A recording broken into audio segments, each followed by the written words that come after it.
जय गौ माता की, जय श्री राम, भारत माता की जय, वंदे मातरम।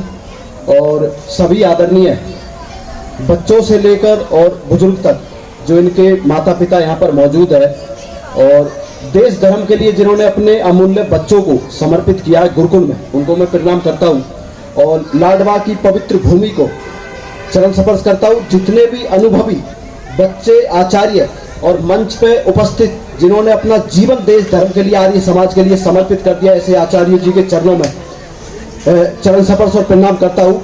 मैं गो भक्त संजय सिंह पहलवान, गांव कोसक बड़ौली, बैसला, पलवल, हरियाणा से। और मैं अपने जीवन में सिर्फ गौ माता के महत्व से ही जाना जाता हूँ देश और दुनिया में। सिर्फ मैं गौ माता के जो पंचगव्य रहता है, गोमूत्र रहता है, गोमूत्र पीना, दूध से बनी खीर खाना, ये मेरा भोजन है।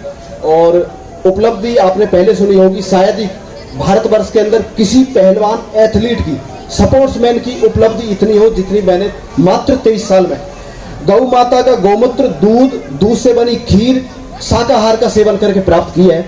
और निश्चित तौर पर जिंदगी में मरता तो हर कोई इंसान है, पर जिंदा दिली की जिंदगी बहुत कम लोग जीते हैं। और धन्यवाद देना चाहूंगा मैं उन बच्चों को, उनके माता पिताओं को और आदरणीय हमारे जज साहब, उनकी धर्म पत्नी जी को, यहाँ पर बैठे हैं, मौजूद है।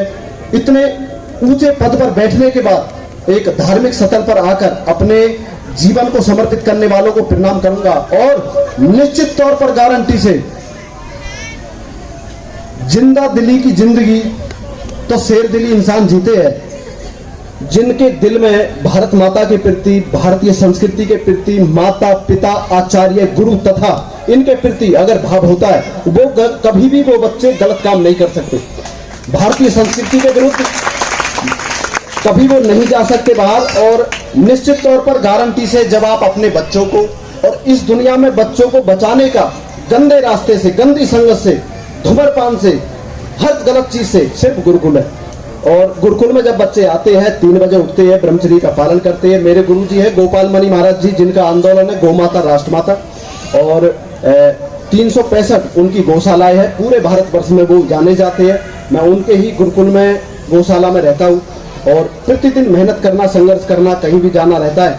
तो युवाओं को यही प्रेरणा दूंगा अपनी जिंदगी में, कौन कितना सुंदर है, जिसका जितना चरित्र सुंदर है। और अपनी जिंदगी में जितना हो चरित्र का पालन करे। और सिर्फ बातें कहने से चरित्र का पालन नहीं होता, लंगोट का पक्का बनिए, हाथ का सच्चा बनिए, प्रतिदिन मेहनत कीजिए, धरती माँ को प्रणाम कीजिए। धरती माँ को प्रणाम क्यों करना चाहिए? क्योंकि हम हर झूठ भी बोलते हैं और मन मूत्र भी इस धरती माँ पर करते हैं, तो हमारा फर्ज बनता है इसको प्रणाम करना और प्रभु का भजन करना। और जिंदगी में ये संकल्प लेना कि जिस गुरु के हम सच्चे चेले हैं, जिस आचार्य ने, जिस माता पिता ने 9 महीने गर्भ में रखकर हमें जन्म दिया है, उनका 1 सेकंड भी हम नाम बर्बाद नहीं करेंगे। और कर्म भूमि माँ, जन्म भूमि माँ, बस्ती माता, उनका नाम रोशन करेंगे, प्रतिदिन मेहनत करेंगे, संघर्ष करेंगे, हर गंदी संगत से, नशा से दूर रहेंगे।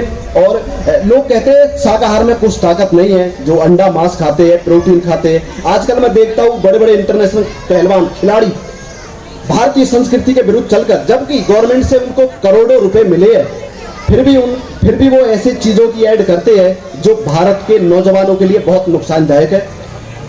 वो प्रचार क्यों नहीं करते गौ माता के दूध का, गोमूत्र का, और भारतीय संस्कृति का फल है, जूस है। अगर आप गोमूत्र नहीं पीते, बहुत चीजें हैं। मैं तो आपको अपना बता रहा हूं, मैं नहीं कहता आपसे, मैं तो 2 लीटर गोमूत्र पीता हूं सुबह। आदमी आजकल के नौजवानों को शराब पीने में शर्म नहीं आती, लेकिन गोमूत्र पिला दिया जाए उल्टी आ जाती है। और गोमूत्र वो पी सकता है जिसके भीतर पारस पत्थर हो। पारस पत्थर जानते हो, जो लोहे को भी सोना बना दे। और उस पारस पत्थर का नाम है चरित्र, जो एक सच्चे देशभक्त, राष्ट्रभक्त, गोभक्त, आचार्य और गुरुओं के चरणों में मिलता है। अगर देश और दुनिया में सबसे पहले ये देखिए, आपका बच्चा कैसे गुरु आचार्य के पास है, क्या वो आचार्य और गुरु देशभक्त, राष्ट्रभक्त, गोभक्त, गुरुभक्त और चरित्रवान है? आपका बच्चे पर भी उतना ही प्रभाव पड़ेगा जितना आप अपने गुरु को देखोगे। अपनी जिंदगी में अच्छे काम कीजिए। जिंदगी उसी की है जिसका दुनिया नाम जपती है। यूं तो जिंदगी कुत्ता बिल्ली की भी करती है। अच्छा है कुछ काम करना देश धर्म का इस नाव में, नाव खाली हो तो मझधार में पलटती है। जिंदगी में कुछ काम करो, देश के हित जो कर जाए वह मात मुझको दीजिए, गरीबों को जो उठा ले वह हाथ मुझको दीजिए, तड़प उठे देखकर पराई पीड़ा को दिल बह दयानंद सा नाथ मुझको दीजिए। कुछ काम करो। और हमारे आचार्य आर्य नरेश जी उसके हिमाचल में रहते हैं, जो उनके प्रवचन सुनकर वो बहुत अच्छा अखंड बाल ब्रह्मचारी युवाओं को जगाते आर्य समाज से है। हमारे आदरणीय मेरे भाई प्रिय मित्र भाई संदीप आर्य जी, बहुत इनको तहे दिल से प्रणाम करता हूँ, दोस्ती के लिए और दिल से भाईचारे के लिए भी। हमारे संदीपन जी आचार्य जी को प्रणाम करता हूँ, इस गुरुकुल की व्यवस्था को जो संभाल रहे हैं और छोटे छोटे मासूम बच्चों को जो अपने घर पर रहते तो भटक जाते, गुरुकुल में उनको अच्छी शिक्षा देकर एक चरित्रवान बना रहे हैं। और हमारे शास्त्री जी अपना जीवन समर्पित कर चुके हैं बच्चों के लिए, तो बहुत सौभाग्यशाली है वो माता पिता जिन्होंने अपने बच्चे यहाँ पर मौजूद है। अन्यथा आजकल अपने बेटा बेटी को मुझे लगता है कोई भी देशभक्त, राष्ट्रभक्त, गोभक्त और उसे बलवान बनाना नहीं चाहता, न जाने कहां कहां भटक रहे हैं। एक ही कारण हो सकता है शायद भटकने का कि उनको अच्छी शिक्षा ना मिलती हो, माता पिता के अच्छे गुरु ना मिलते हो। लेकिन सौभाग्यशाली है वो इंसान, वो माता पिता जो गौ माता का दूध पिलाकर चरित्रवान बनाकर और अच्छे गुरुओं के चरणों में भेजते हैं।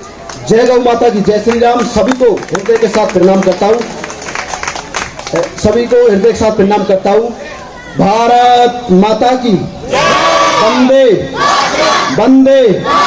महर्षि सिंह दयानंद सरस्वती की, आदरणीय सभी मंच पर मौजूद आचार्य जनों की, सभी आने वाले उच्च जैसे हमारे जज साहब है, कीमती समय जिन्होंने अपना जीवन, आजकल क्या होता है बुढ़ापे में गांव में ताश खेलते हैं ना, ताश खेलते रहते हैं, अपनी अमूल्य जवानी को जो वानप्रस्थ में जानी चाहिए उसे ताश खेलने में बिता देते हैं। ऐसे यहाँ पर जितने भी बुजुर्ग आए हैं, आदरणीय आए, किसी भी मजहब जाति से है, और मुझे निश्चित तौर पर यहाँ पर वो ही आएगा जो देश के लिए समर्पित होगा। उनको सभी को प्रणाम करता हूँ, सभी माता पिताओं को जितने भी आए हैं, छोटे से लेकर बच्चों को हृदय के साथ प्रणाम है, चरण स्पर्श है। जय गौ माता की, राम राम जी।